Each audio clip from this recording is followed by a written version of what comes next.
Assalamualaikum warahmatullahi wabarakatuh. Saya Misja dan teman saya Rifki dari Prodi Pendidikan Jasmani Universitas Pamulang. Kami akan mempresentasikan materi memahami dan menjelaskan konsep diri dan mata kuliah pengembangan peserta didik dosen pengampu Pak Aidil Putra SPD MPD. Pengertian, memahami, dan menjelaskan konsep diri. Konsep diri adalah cara seseorang memandang dan menilai dirinya sendiri. Konsep diri ini merupakan kumpulan dari kepercayaan, nilai, dan persepsi seseorang terhadap siapa dirinya.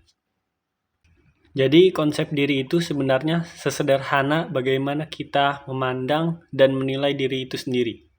Misalnya, apakah kita merasa diri ini pintar atau percaya diri, atau justru pemalu?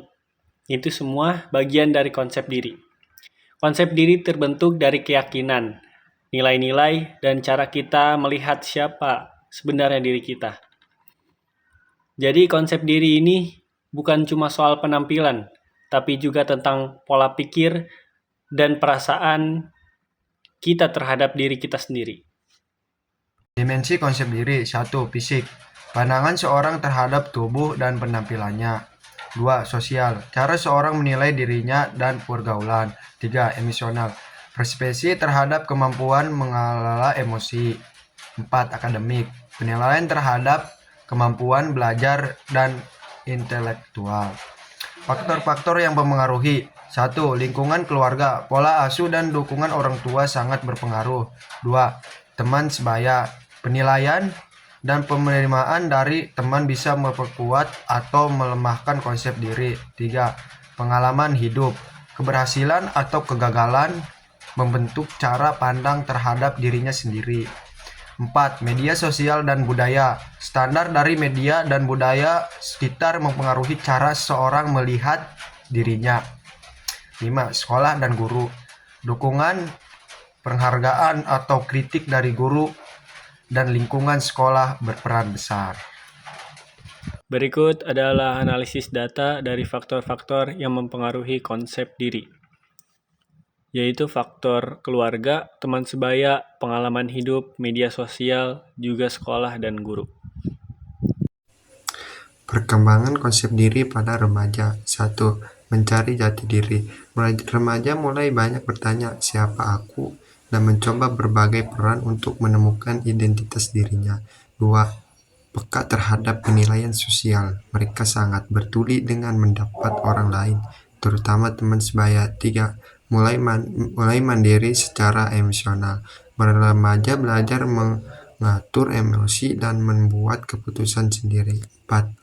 Meningkatkan kesadaran diri, mulai memahami kelebihan, kekurangan, nilai, dan tujuan hidup. 5. Pengaruh lingkungan sangat kuat. Keluarga, teman, sekolah, dan media membentuk secara pandang mereka terhadap sendiri-sendiri. Karakteristik konsep diri. Unik, setiap individu punya konsep diri yang berbeda, dinamis, bisa berubah sering waktu dan pengalaman. Subjektif, berdasarkan pandangan pribadi, bukan fakta objektif. Mempengaruhi perilaku, cara pandang terhadap diri mempengaruhi tindakan terbentuk dari interaksi, dipengaruhi oleh lingkungan dan hubungan sosial. Contoh nyata konsep diri. 1. Siswa yang percaya diri. Seorang siswa aktif bertanya di kelas karena yakin dengan kemampuan dirinya. Adalah contoh konsep diri positif secara akademik. 2. Remaja yang minder. Remaja merasa dirinya tidak menarik karena sering dibandingkan dengan teman-temannya. Ialah contoh konsep diri negatif secara fisik. Kemudian ada nomor 3, anak yang suka menolong teman. Ia merasa dirinya adalah orang yang baik dan peduli. Ini adalah contoh konsep diri positif secara sosial. Kemudian nomor 4, siswa yang cepat menyerah saat gagal. Ia berpikir dirinya memang tidak mampu. Ini adalah konsep diri negatif yang terbentuk dari pengalaman buruk. Kesimpulan, konsep diri adalah pandangan seseorang terhadap dirinya yang terbentuk melalui pengalaman dan lingkungan, seperti keluarga, teman sebaya, pengalaman hidup, media sosial, serta sekolah dan guru. Konsep diri yang positif penting untuk membangun kepercayaan diri dan motivasi belajar. Data dari 30 siswa menunjukkan bahwa keluarga dan guru memberikan pengaruh yang besar. Maka dukungan lingkungan sangat penting dalam membentuk konsep diri yang sehat. Sekian presentasi dari kami. Bila ada kesalahan mohon dimaafkan. Wassalamualaikum warahmatullahi wabarakatuh.